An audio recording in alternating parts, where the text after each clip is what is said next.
Right, so hello and welcome back to Books and Things, and welcome to my Victober TBR. Today I'm going to be telling you about all the books I'm planning on reading this Victober.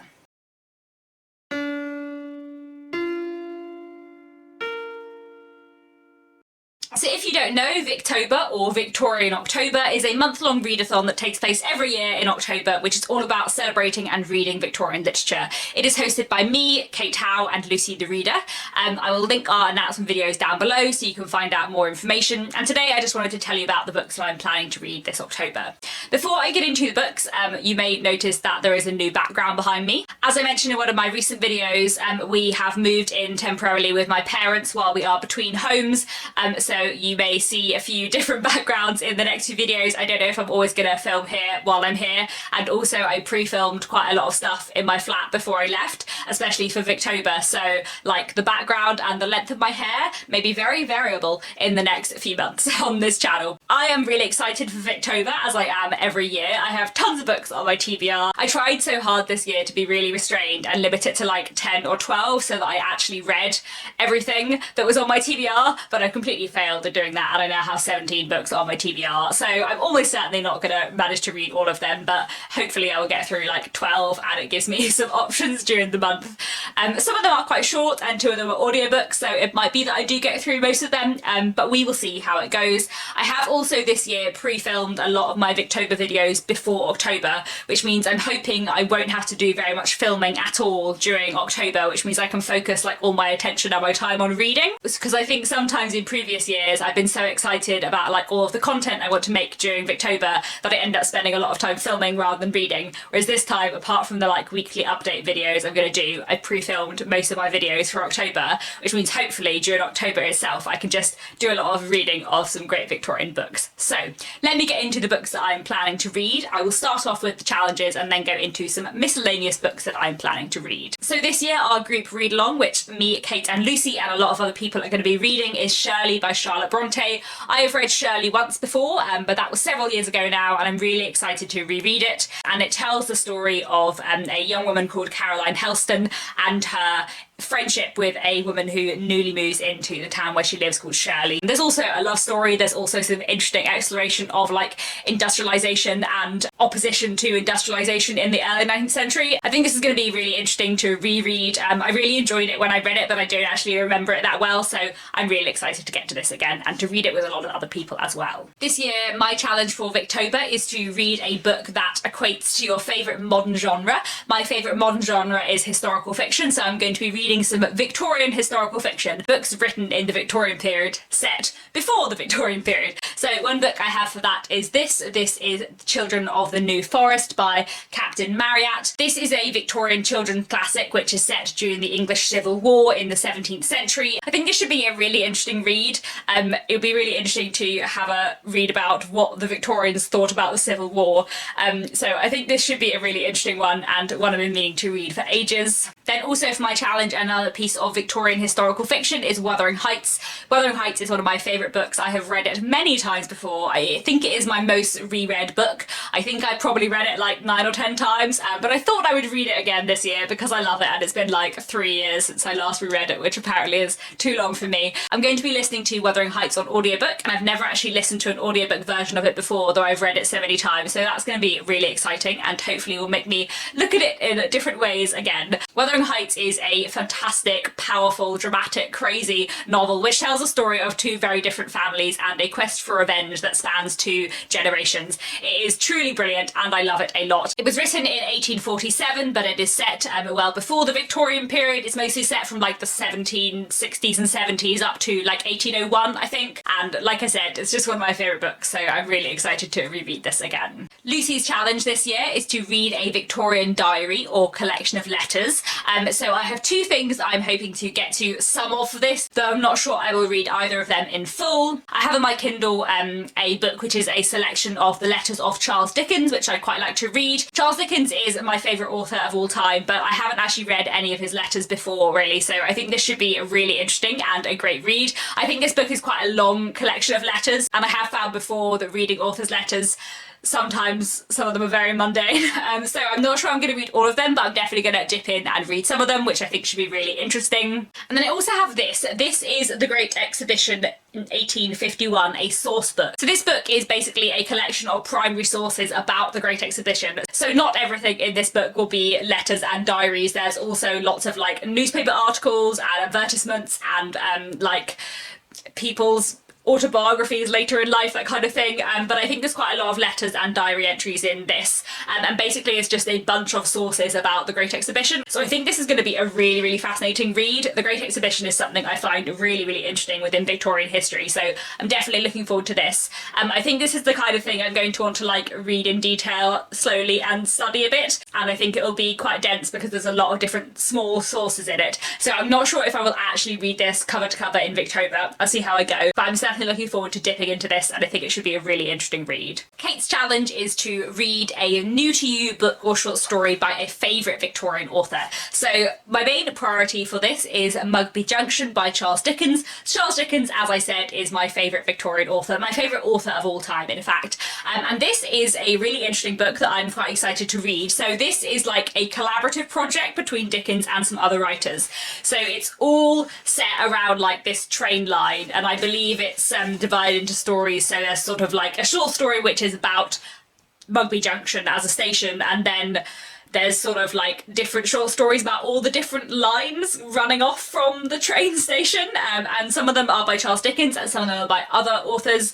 There's one like short story within this kind of collection slash project called The Signalman, which I have read, but I haven't read the other stories by Dickens in here, and I haven't read the other stories by the other authors. So I think this should be a really interesting read and fun to like see this collaborative thing that Dickens did with some other authors, as well as read some new fiction by him too. So really looking forward to this one. And then I also have on my Kindle a short story collection by Thomas Hardy, A Group of Noble Dames. It occurred to me that I haven't read anything by Thomas Hardy for ages, not just like a new to me thing, but even a reread. I just haven't read anything by Thomas Hardy for several years, and I love Thomas Hardy. I've read all of his novels, and I think basically after I finished reading all of his novels, I just sort of was like, oh, I'm done with Hardy now, and I put him to the side, which is sad because I love him. So I thought I would read some more of his short stories this year, and hopefully I will enjoy them too. Finally, we have our Readers Challenge, which is to read a book from a previous Victober TBR that you never got to. Or if you haven't participated in Victober before, then read a Victorian book you've been meaning to get to for ages. I have many books that have been on previous Victober TBRs that I have not read yet. Quite a few. So I thought I would put nearly all of them on my TBR for this year and see how many I actually get to. So my main priority for this challenge, which I really have to actually read this year, is Michael Armstrong Factory Boy by Frances Trollope, who's the mother of Anthony Trollope and a wonderful writer. I've read one of her books before, I really liked it. Michael Armstrong Factory Boy is supposed to be a really interesting industrial novel. It's been on my Victober TBR many times before, in fact 3 times before. It was on my Victober TBR in 2017, 2018 and 2019, and now 2020. So I actually have to read it this year. I've been meaning to read it for so long, I don't understand why I haven't. It's a bit ridiculous. I really need to read it. Now, the book that has been on multiple Victober TBRs in the past is The Whirlpool by George Gissing. This was in fact on my Victober TBR in 2018 and 2019 and now 2020, so another one I really need to read. I love George Gissing. I have read 3 of his books before, The Netherworld, New Grub Street and The Odd Women, all 3 of which I absolutely love. In fact, I've read both The Netherworld and The Odd Women twice, but I still haven't managed to read another book by George Gissing, so I'm hoping to read The Whirlpool this year. I don't know very much about it and I'm quite keen to keep it that way.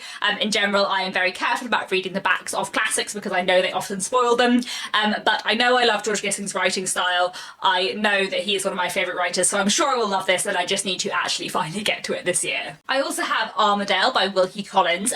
This is not quite so bad. This was only on my Victober TBR last year, so it's only been on my Victober TBR 1 year previously, but I am really keen to get to this because I've been meaning to get to it for a while, and this copy has been sat on my shelves for ages. I quite like Wilkie Collins. He is a bit hit or miss for me. I have loved some of his novels and other novels of his have fallen a little bit flat for me, but I've heard very good things about Armadale. I've heard that it's very interesting. I don't know too much about it. Again, don't mind keeping it that way, especially with an author who I know, and I am hoping to really like it. I think I've heard some people say that this is one of their favourite Wilkie Collinses, so I'm hoping that I will really get on with this one. I think this is one of the longest books on my TBR for this Victober, so I want to make make this a priority and actually get around to reading it. Then one other book for this challenge, which I'm not sure whether or not I will get to, is slightly less of a priority, but I would like to read Cometh as a Flower by Rhoda Broughton. This is on my Victober TBR back in 2017.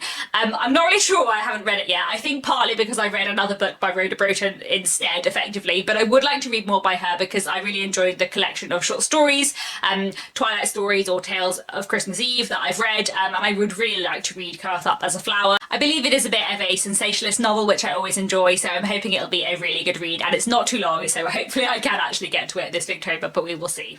Then of course I have 6 other books I want to read for Victober because I like to be ambitious. 2 of the other books I want to read are rereads, one of which is The Half Sisters by Geraldine Dewsbury. This is one of my favourite Victorian books, but I've actually only read it once, and a lot of my favourite Victorian books I've read twice, and I would really like to read it again, so I'm hoping that I'm going to be rereading this and buddy reading it with Marissa from Blatantly Bookish, who hasn't read it before. I am really excited to reread this because I love it so much. It tells a story of 2 sisters, 2 half-sisters, who share a father but have different mothers. They grow up not knowing about each other's existence. One of them is the legitimate daughter of their father who grows up in a kind of very middle-class, stable life and household, and the other one is the illegitimate daughter of her father and grows up in a much more working-class, impoverished background, and she goes on to become an actress, while her half-sister, the middle-class one, goes on to become a traditional, respectable Victorian housewife. But of course, everything is much more complicated than that, and then they meet and things change, and yeah, it's just so good. It is just so entirely excellent. Highly recommend The Half Sisters, and I am very excited to reread it. Then I'm also hoping to reread Little Dorrit by Charles Dickens. This is one I'm going to be listening to on audiobook. It's quite long, it's like 40 hours, so I'm not sure I'm actually going to finish all of it in October, but I might start it in October and finish it in November. And I'm going to be buddy reading this with Jenny from Bookish Shenanigans. This will be her first time reading it, but it'll be my 3rd or 4th or 5th, I guess. I'm not completely certain. I love Little Dorrit. It's one of my favourite Charles Dickens books, and I'm very excited to reread it because it has been 6 or 7 years since I last read it, which makes me sad because it's so good. It tells the story of Amy Dorrit, who has grown up in debtor's prison where her father is imprisoned, and what happens when the woman who she works for, her son, comes home from abroad, and him and Amy Dorrit meet, and it kind of changes both of their lives forever. There's like mysteries, there's drama, there's a lot of fantastic illustration of class, there's a great love story. Amy is a wonderful character. It explores money fantastically. It's such a great novel. I love it so much. I'm so excited to reread it. I'm very excited for Jenny to read it too. We have very similar taste in Dickens, so I think she's going to really like it. And I'm also really hoping to get to Lady Anna by Anthony Trollope. I love Anthony Trollope so much. He's one of my favourite Victorian authors, and last year in 2019 I did like an Anthony Trollope project, and I read a novel by Anthony Trollope every single month for the whole year because I wanted to get through many more of his books, and he wrote a ton, and I loved it, but I also sort of read a bit too much Trollope in one go, and then I haven't read anything by Anthony Trollope in 2020, which makes me sad. So I really need to read something by him in Victober, and I've been meaning to read Lady Anna for ages. I believe this tells a story of a woman who falls in love with someone from a class beneath her own. That's about all I know, but I've heard great things about it. I love Anthony Trollope always, so I'm really excited to read this, and yeah, I do really want to get to this because it's been sad not reading the Anthony Trollope this year, and yeah, this is going to be good, I'm sure. Finally, I have 3 very short Victorian books, so I'm hoping I'll manage to get to all of these as they are quite slim. This is Wonderful Adventures of Mrs. Seacole in Many Lands by Mary Seacole. If you don't know, Mary Seacole was a British Jamaican nurse who was born in Jamaica but spent a big chunk of her life in England, and also travelled to lots of different places while working as a nurse, and was also very important as a nurse in the Crimean War. I learned a bit about Mary Seacole at school, as did a lot of people in the UK, but I feel like she was very much a footnote to Florence Nightingale in school, and I would like to know a lot more about her. I didn't know until this year that she had written an autobiography, and I think this sounds really interesting, and like I said, not too long, so definitely hoping to manage to read this month. Then I also have The Romance of a Shop by Amy Levy. I've read one book by Amy Levy before, Reuben Sachs, which I quite enjoyed, and I spotted this in a bookshop a few weeks ago, and as it's quite thin and Victorian, I thought I would get it for Victober.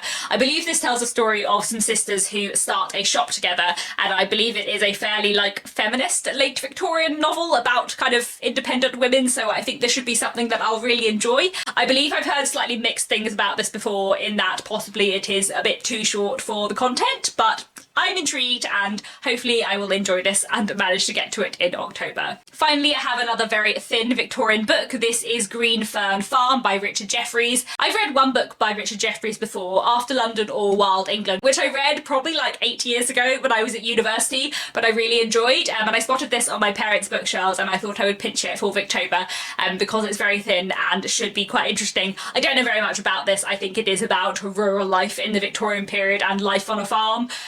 So I think this should be a really interesting read, and like I said, it's very tiny and it'll be nice to read something else by Richard Jefferies because I did really enjoy the one thing by him I've read, and it was a very, very long time ago now. So there we have it. Those are the 17 books I'm hoping to read in Victober. Definitely a bit ambitious. I don't think I'm going to be getting to all of these, but I can but try. I'm really excited for all of these and I'm hoping they will be good reads, so we will see how it goes. I'll try to get through as many as I can and I'm really excited for all of them. Do let me know down in the comments what you're planning on reading for Victober. If you have a channel and you have a Victober TBR, link it down below. I'd love to know if you're going to be taking part in Victober because it's super exciting to see how many people are. I'll also link down below the Goodreads group so you can go on and join there. And don't forget that throughout the month you can participate in Victober on Twitter and Instagram as well with the hashtag Victober. If you don't follow me on Twitter or Instagram, I will put my links in the description down below. Especially on Instagram, I will be updating my Instagram fairly regularly with what I'm reading during Victober. And like I said, I'm hoping as well to put up like a kind of weekly update on how my reading is going and what I've managed to get through in that week. I've like setting up myself a whole like proper reading schedule as well as I do every year for Victober, so I'm really hoping I will get through quite a lot, but we will see how it goes. Got a lot of books I'm very excited about, so let me know down in the comments if you have read any of these and what you thought of them. And that's it for now. Thank you so much for watching and I'll be back very soon with another bookish video.